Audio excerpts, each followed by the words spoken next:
రాబోయే ఖరీఫ్ సీజన్ నాటికి డెల్టా ప్రాంతంలోని కాలువల మరమ్మత్తు, డెల్టా చివరి భూముల వరకు రైతులకు ఎటువంటి ఇబ్బందులు లేకుండా సాగునీరు అందిస్తామని కృష్ణా పశ్చిమ delta Tenali division executive engineer S Sudhakar తెలిపారు. డెల్టా పరిధిలో జరుగుతున్న కాలువల మరమ్మత్తు పనులు పరిశీలించేందుకు శుక్రవారం ఆయన దుగ్గిరాలకు వచ్చారు. ఈ సందర్భంగా ఆయన మాట్లాడుతూ తెనాలి డివిజన్ పరిధిలో 13,50,00,000 రూపాయలతో 284 కాలువల మరమ్మతులు పనులు చేపట్టినట్లు తెలిపారు. దుగ్గిరాల సెంట్రల్ సబ్ డివిజన్ పరిధిలో స్థానిక పాతలాకుల వద్ద 1,60,00,000 రూపాయలతో తుంగభద్ర కాలువ గోడకు నిర్మాణం, 44 లక్షల రూపాయలతో యాప్రాన్ రిపేరు మరియు కటర్ మరమ్మతులు, 44 లక్షల రూపాయలతో కొమ్మనూరు కాలువ వద్ద మరమ్మతుల పనులు, 24 లక్షల రూపాయలు రేపల్లె కాలువ గోడలు ప్రతిష్టపరచడం, 67 లక్షల రూపాయలతో రిటర్నింగ్ వాల్ నిర్మాణ పనులు చేపడుతున్నట్లు తెలిపారు. ఈ కార్యక్రమంలో దుగ్గిరాల ఏఈఎల్ లక్ష్మీనారాయణ, సిబ్బంది లక్ష్మణరావు, ప్రకాష్ తదితరులు పాల్గొన్నారు.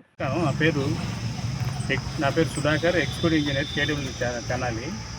మా డివిజన్ పరిధిలో వచ్చేటప్పుడు ప్రస్తుతం మెయింటెనెన్స్ వర్క్స్ కింద ఓఎన్ఎం కింద 13.54 వర్క్స్ అంటే దగ్గరగా 284 వర్కులు నడుస్తున్నాయి ఓఎన్ఎం కింద.